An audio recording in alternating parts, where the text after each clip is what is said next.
Bismillahirrahmanirrahim. Assalamualaikum warahmatullahi wabarakatuh.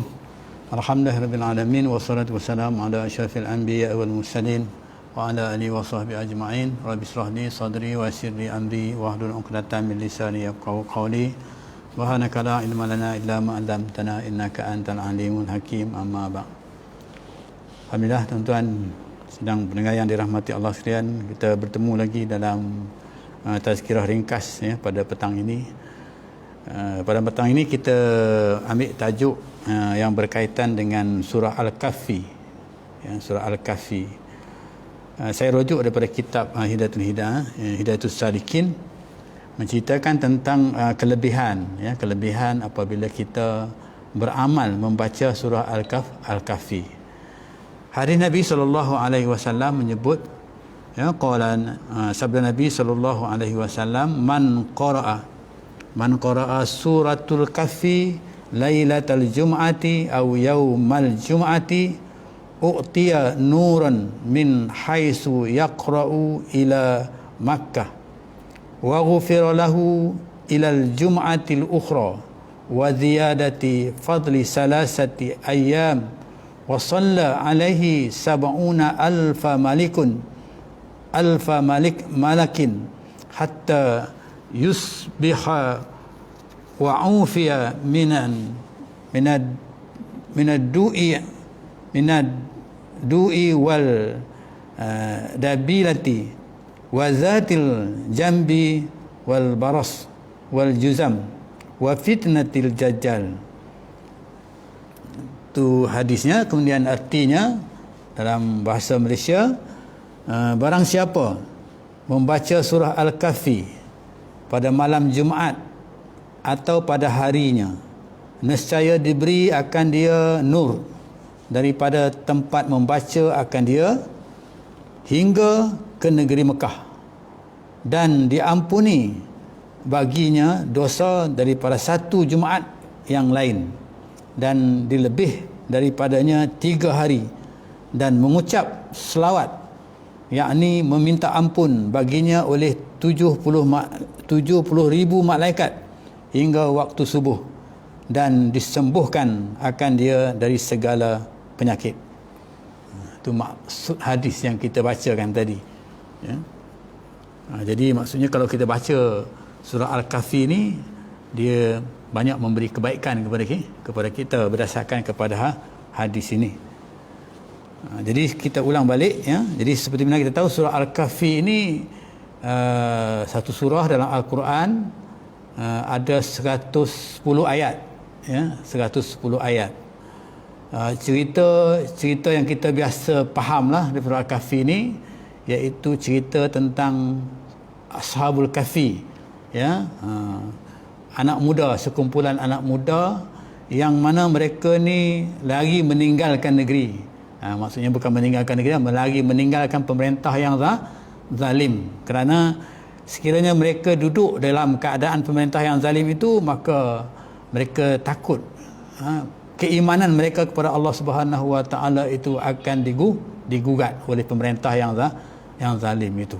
Jadi rupanya pemerintah yang zalim ini juga merupakan satu elemen yang boleh menyebabkan iman kita ini akan tergugat. Jadi untuk mengelakkan daripada tergugatnya keimanan mereka kepada Allah Subhanahu Wa Taala, maka Ashabul Kahf ni, sahabat-sahabat Al-Kahfi ni, mereka lari meninggalkan pemerintah, iaitu mereka duduk dalam sebuah gua, di mana sampai beratus-ratus tahun, lepas tu mereka disedarkan balik semula selepas pemerintah tu dah tak ada, maka mereka itu disedarkan balik semula oleh Allah Subhanahu Wa Taala. Jadi mungkin sinopsis daripada cerita Ashabul Kahfi ni kita boleh bacalah dalam terjemahan Al-Quran dalam surah Al-Kahfi. Dalam hadis yang kita baca ini disebut surah ini. Kalau kita baca Yasin biasanya dalam 15 minit, 15 minit. Surah Al-Kahfi ni mungkin 2 kali Yasin lah, bagi mereka yang mungkin tak lancar nak membacanya, mungkin dalam masa setengah jam boleh selesai lah surah Yasin ini kalau kita nak baca.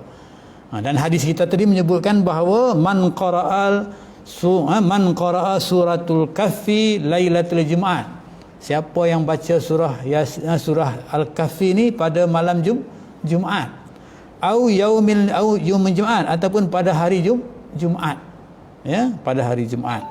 Apa dia? U'ti nuran min haitsu yaqra'u ilal Makkah. Maksudnya diberi oleh Allah Subhanahu wa taala, ya. Maksudnya nescaya diberi akan dia oleh Allah Subhanahu wa taala. Terjemahan ni terjemahan ayat lama, ya, kitab lama saya baca ini, ya, nur daripada tempat membaca dia hingga ke negeri Mekah. Jadi tempat dia baca tu, ya, kalau kita baca di masjid ini, maka Allah Subhanahu wa taala bagi nur, bagi cahaya, daripada tempat kita baca sampailah ke Mekah.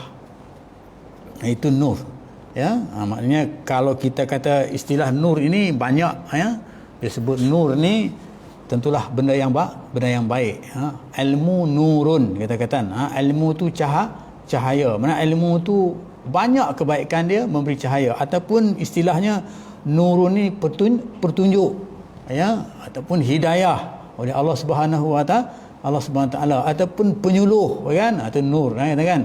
Jadi maknanya kita ni disuluh, ya, oleh Allah Subhanahu wa taala di tempat kita baca tadi tu sampai ke Makkahul Mukarramah, iaitu ke Baitullah, Baitul Haram, ya, Baitul ke Masjidil Haram, ke Baitullah. Maksudnya Baitullah tu tempat kita nak menghadapkan wajah kita dengan Allah Subhanahu wa taala. Jadi maksudnya diberi petunjuk kepada kita, ya, sehinggalah diberi petunjuk, diberi hidayah, ya, diberi kebaikan, boleh kita, ya, dalam kehidupan kita ini daripada tempat kita baca itu, maknanya kebaikan itu akan sampai kepada Makkahul Mukarramah, ya. Itu yang pertama disebut di sini, ya, kelebihan bagi mereka yang membacanya, ya, dalam surah Al-Kahfi ini, ya. Ini pada malam Jumaat ataupun hari Jumaat, ya.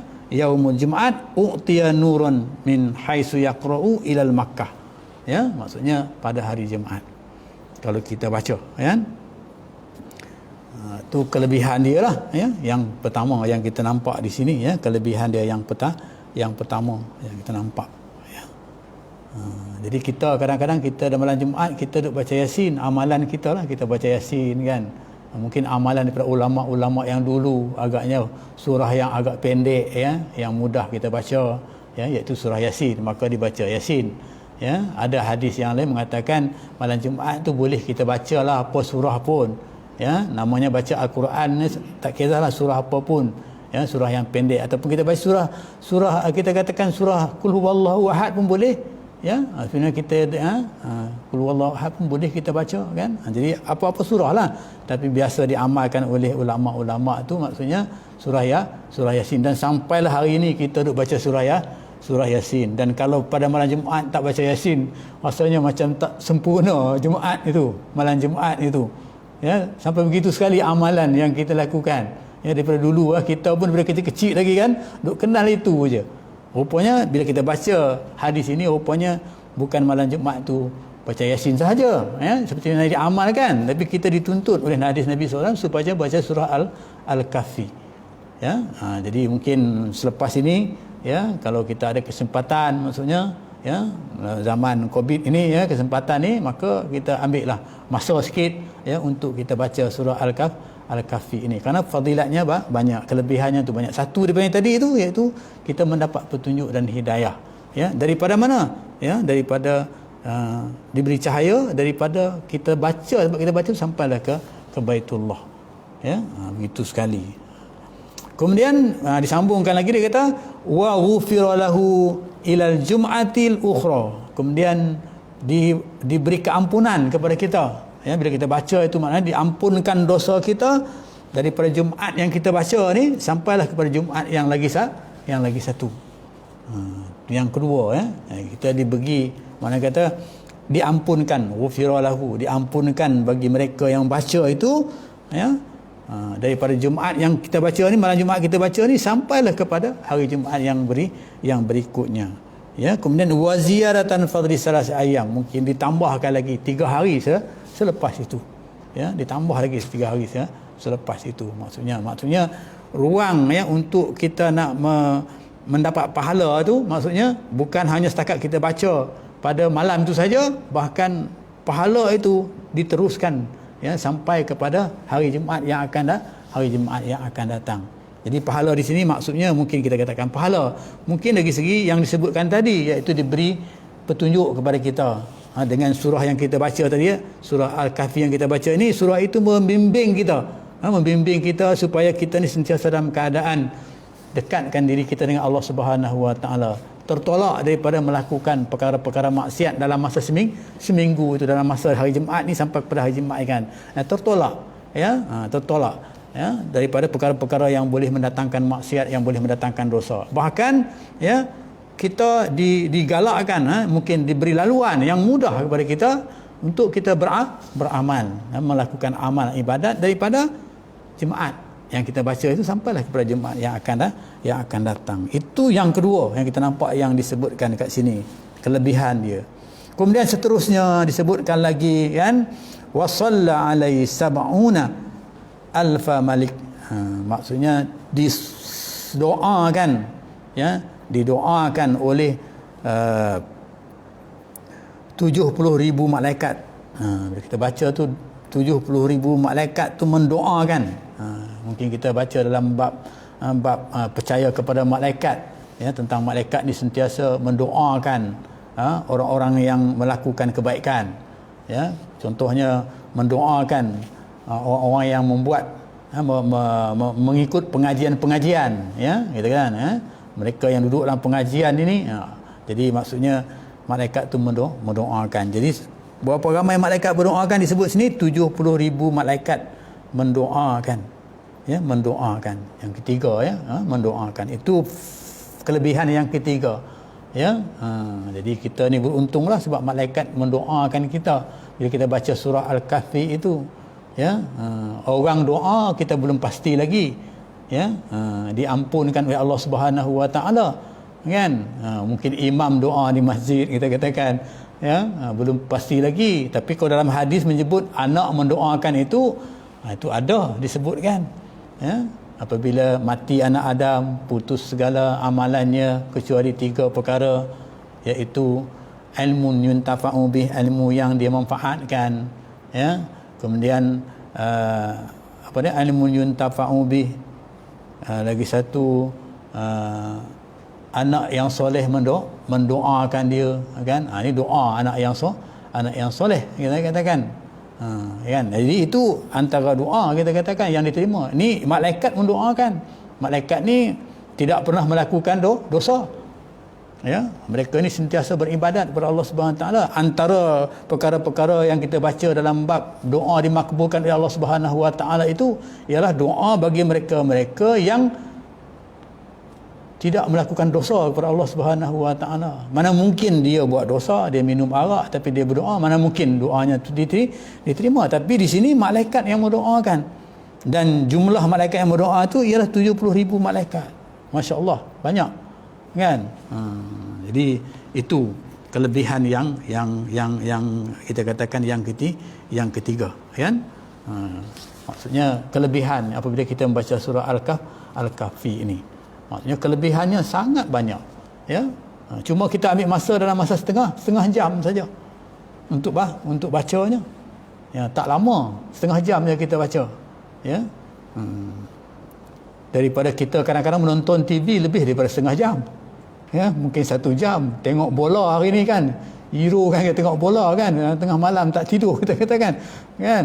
Jadi kalau kita banding masa itu dengan masa kita baca ni, maka masa itu mungkin kita rasa dapatlah nikmat melihatnya kan di dunia, tapi tak ada apa, kosong saja. Tapi di sini kita akan dapat di akhirat nanti. Amalan yang kita buat di dunia ini sebahagiannya kita dapat di akhirat. Itu yang dikatakan dunia itu sebagai ladang pada hari akhirat untuk kita nak kutip segala kebaikan di hari akhirat. Kemudian yang akhir sekali lah hadis disebut, dia kata hatta yusbiha au fi dawai wa dini wa zalika al-baras wal juzam. Maksudnya selain daripada itu juga dia kata dan menyembuhkan. Maksudnya dan disembuhkan akan dia daripada segala penyakit dan daripada penyakit yang dibelah. Ini daripada segala penyakit. Sembuhkan daripada segala penyakit. Jadi makna kita baca surah Al-Kahfi itu maksudnya fadilatnya boleh menyembuhkan daripada segala jenis penyakit. Ya, jadi disebutkan di sini penyakit itu banyaklah. Ya, kalau kita hari ini jelas kita nampak penyakit itu COVID-19 inilah yang kita hadapi hari ini. Ya, jadi berapa ramai daripada kita yang baca surah Al-Kahfi untuk kita nak berdoa supaya COVID-19 ni, rasanya tak ramai lah. Dia baca Yasin setiap malam Jumaat kita baca kan. Jadi mungkin kesempatan ini kita dah baca hadis ini, kesempatan ini mungkin kita boleh ambillah sedikit masa untuk kita baca surah Al-Kahfi ini untuk nak mengelakkan diri kita, minta ampun dengan Allah SWT, minta doa dengan Allah SWT dengan kita kata berkat surah Al-Kahfi ini dapat keluarga kita dihindarkan daripada penyakit COVID-19 ini.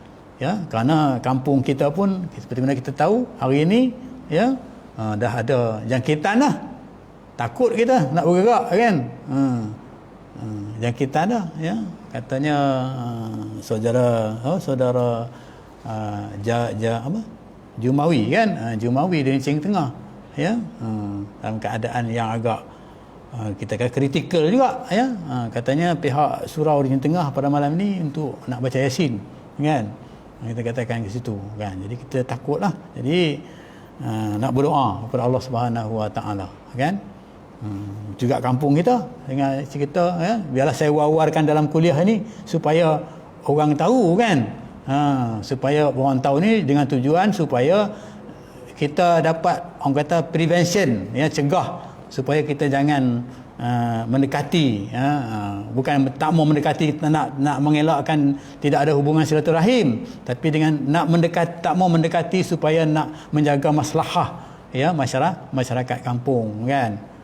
Untuk dagang makruf misalnya kita kata dapat maklumat kan, kata terlibat. Jadi sesiapa yang berdekatan dengan dia, yang ada kontak rapat dengan dia kan, cubalah berhati-hati, buatlah kita katakan test dan sebagainya. Jadi itu maksudnya kita kena maklumkan, dan bukan setakat kita yang tahu dimaklumkan, bahkan kita katakan yang kalau kita pun nak kena maklumkan kepada semua kan, dengan tujuan untuk itu atas hubungan silaturahim jugalah, maksudnya nak jaga keselamatan, kesihatan kita. Jadi mari kita baca surah Al-Kahfi ini.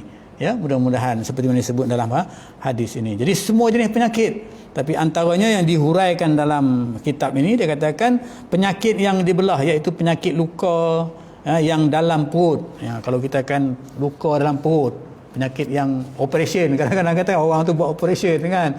Boleh kita baca surah Al-Kahfi untuk baikkan dia ataupun penyakit yang sangat panas, penyakit yang badan jadi panas kita katakan. Demam kita katakan, menunjukkan panas badan kita ataupun dalam perut rasa panas kita boleh baca surah Al-Kahfi ini niat dengan tujuan untuk kita diberi Allah, dipertolongan oleh Allah SWT untuk menyembuhkannya. Dan ataupun dalam hati, penyakit hati hari ini banyak kanser dan sebagainya kan. Ini boleh ataupun penyakit yang ataupun yang dikatakan penyakit dalam lubang penyakit yang di dalam lubang, mungkin dalam bahagian punggung kita ke dan sebagainya, dan juga penyakit sopak penyakit sopak kita kata, penyakit sopak tu penyakit yang putih badan kan kita katakan kalau kena penyakit sopak kan. Dan dia kata sini budak ni bahasanya dia kata orang yang telur besar tu, penyakit telur besar angin pasang ke kan, jadi kadang-kadang dia budak-budak kecil, kadang-kadang telur dia besar kan.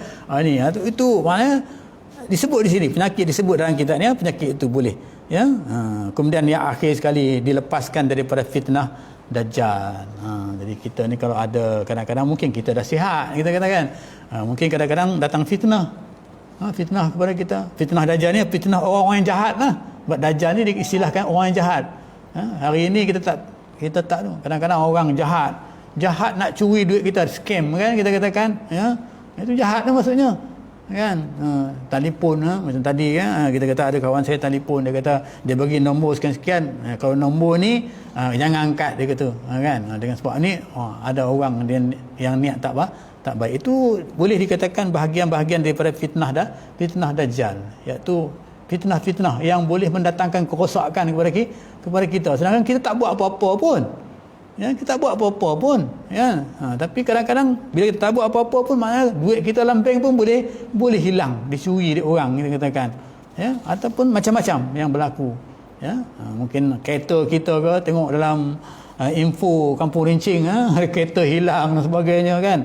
Jadi marilah, jadi berdasarkan kepada kelebihan-kelebihan yang kita tengok tadi ni, ya, maka marilah kita beramal untuk kita. Selama ni mungkin kita baca Yasin, kan. Jadi makan teruskan baca Yasin bagi mereka yang ataupun sekali-sekala kita letakkan dengan surah Al-Kahfi ini, sebab ada fadilat-fadilat yang disebutkan di sini oleh Rasulullah sallallahu alaihi wasallam. Jadi itulah yang dapat saya sampaikan pada malam ini, ya. Mudah-mudahan dengan kelebihan surah Al-Kahfi ini banyak memberi kelebihan kepada kita yang membacanya, ya, iaitu kelebihan yang saya sebutkan tadi, iaitu kita mendapat nur, ya, petunjuk daripada Allah Subhanahu wa taala, ya, dosa kita diampunkan oleh Allah Subhanahu wa taala, ya, daripada kita daripada Jumaat ini sampai ke Jumaat yang akan datangnya, ya.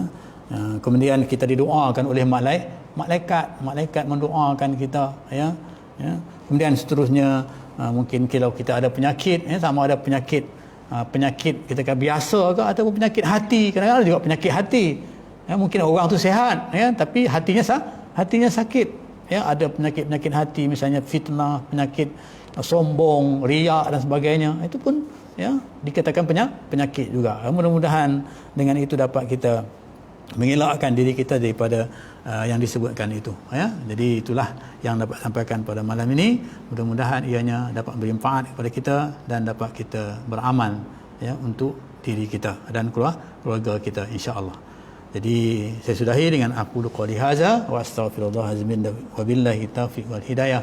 Assalamualaikum warahmatullahi wabarakatuh. Bismillahirrahmanirrahim. Alhamdulillahirabbil alamin wassalatu wassalamu ala asyrafil anbiya wal mursalin wa ala alihi washabbihi ajmain. Allahumma ij'alna minat tawwabin waj'alna minal mutatahhirin waj'alna min ibadikas shalihin.